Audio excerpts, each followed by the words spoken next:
Arterial blood gas বা ABG report প্রথম দেখায় মনে হয় যেন কিছু সংখ্যা পাশাপাশি বসানো, তাই না? কিন্তু আসলে এর মধ্যে লুকিয়ে থাকে রোগীর শরীরের ভেতরের একটা জরুরি গল্প। তো চলুন আজকের এই আলোচনায় আমরা ধাপে ধাপে শিখব কিভাবে সেই গল্পের কোডটা ভাঙা যায়। আমাদের এই যাত্রার একটা রোড ম্যাপ আছে। প্রথমে আমরা গল্পের 3টি প্রধান চরিত্র মানে 3টি মূল সংখ্যাকে চিনব। এরপর ওই সংখ্যাগুলো দিয়েই খুঁজে বের করব আসল সমস্যাটা কোথায়।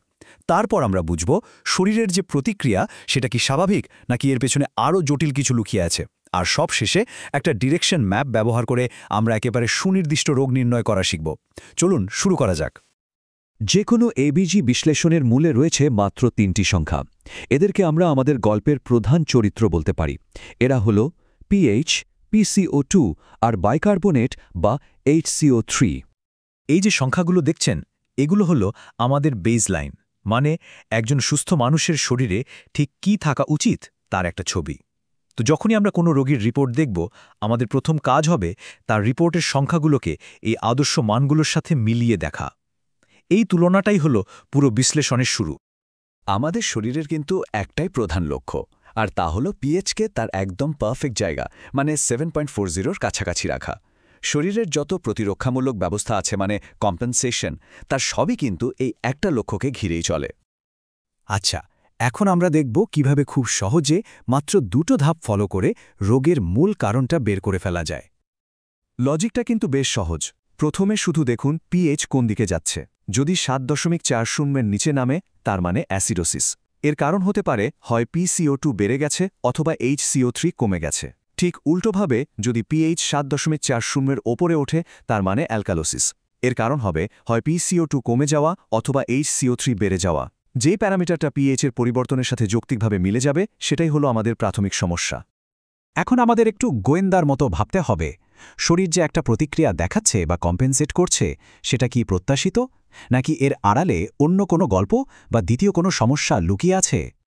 এই প্রশ্নটাই কিন্তু আমাদের একটা সাধারণ সমস্যা থেকে একটা জটিল বা মিক্সড ডিসঅর্ডারের দিকে নিয়ে যায়।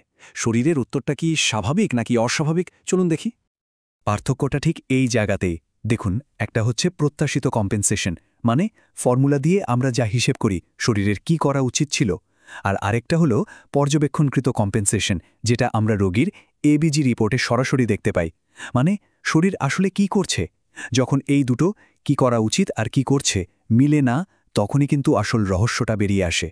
এর মানে হলো এখানে শুধু একটা সমস্যা না, বরং একাধিক সমস্যা একসাথে চলছে, আর এটাই হলো একটা কমপ্লেক্স বা মিক্সড ডিসঅর্ডার। চলুন এবার আমাদের সবচেয়ে গুরুত্বপূর্ণ টুল ডিরেকশন ম্যাপ নিয়ে আলোচনা করা যাক। এই ম্যাপটা আগের সব ধারণাকে এক জায়গায় এনে আমাদের একটা একেবারে সঠিক রোগ নির্ণয়ের দিকে নিয়ে যাবে। ধরুন, প্রাথমিক সমস্যাটা মেটাবলিক। শরীর তখন কি করে? সে চেষ্টা করে শ্বাস-প্রশ্বাসের হার বদলে PCO2কে অ্যাডজাস্ট করতে, যাতে পিএইচ আবার স্বাভাবিক হয়। কিন্তু যদি দেখি PCO2র মানটা আমাদের হিসেবের চেয়ে অনেক বেশি বা অনেক কম হয়ে গেছে, ঠিক তখনই এই ম্যাপটা আমাদের বলে দেয়, এখানে থামো, শুধু মেটাবলিক সমস্যা না, সাথে একটা রেসপিরেটরি সমস্যাও আছে। যেমনটা দেখতে পাচ্ছেন, PCO2 প্রত্যাশার চেয়ে বেশি মানে এর সাথে যোগ হয়েছে রেসপিরেটরি অ্যাসিডোসিস, আর কম মানে রেসপিরেটরি অ্যালকালোসিস। এবার চলুন ব্যাপারটা উল্টো দিক থেকে দেখি। যখন প্রাথমিক সমস্যাটা রেসপিরেটরি, তখন শরীর কিডনির মাধ্যমে বাইকার্বনেট বা HCO3 নিয়ন্ত্রণ করে। এখানে বাইকার্বনেটের মানই আমাদের পথ দেখায়। যদি বাইকার্বনেটের মানটা প্রত্যাশিত সীমার বাইরে চলে যায়, তাহলে এটা পরিষ্কারভাবে একটা অতিরিক্ত মেটাবলিক সমস্যার দিকেই ইঙ্গিত করে। রেসপিরেটরি অ্যালকালোসিসের ক্ষেত্রেও কিন্তু একই নিয়ম। এখানেও বাইকার্বনেটের মানটাই হলো মূল সূত্র। তার মানে এই ডিরেকশন ম্যাপ ব্যবহার করে আমরা খুব সহজেই একটা সাধারণ সমস্যা এবং একটা জটিল মিক্সড ডিসঅর্ডারের মধ্যে পার্থক্য করতে পারি। বেশ, আমরা প্রধান রোগটা তো নির্ণয় করে ফেলেছি। এখন দুটো ছোট কিন্তু খুব কাজের গণনা ব্যবহার করে আমরা আমাদের রোগ নির্ণয়কে আরও নিখুঁত করতে পারি। অ্যানায়ন গ্যাপ, এটা একটা খুবই গুরুত্বপূর্ণ গণনা, বিশেষ করে যখন আমরা মেটাবলিক অ্যাসিডোসিসের কারণ খুঁজি। এই হিসেবটা আমাদের বলে দেয় যে অ্যাসিডোসিসটা কি হাই অ্যানায়ন গ্যাপ ধরনের নাকি নর্মাল অ্যানায়ন গ্যাপ ধরনের। এতে আমাদের রোগ নির্ণয় আরও অনেক বেশি সুনির্দিষ্ট হয়ে যায়। আর ডেল্টা রেশিও হল আরও এক ধাপ গভীরে যাওয়ার একটা কৌশল।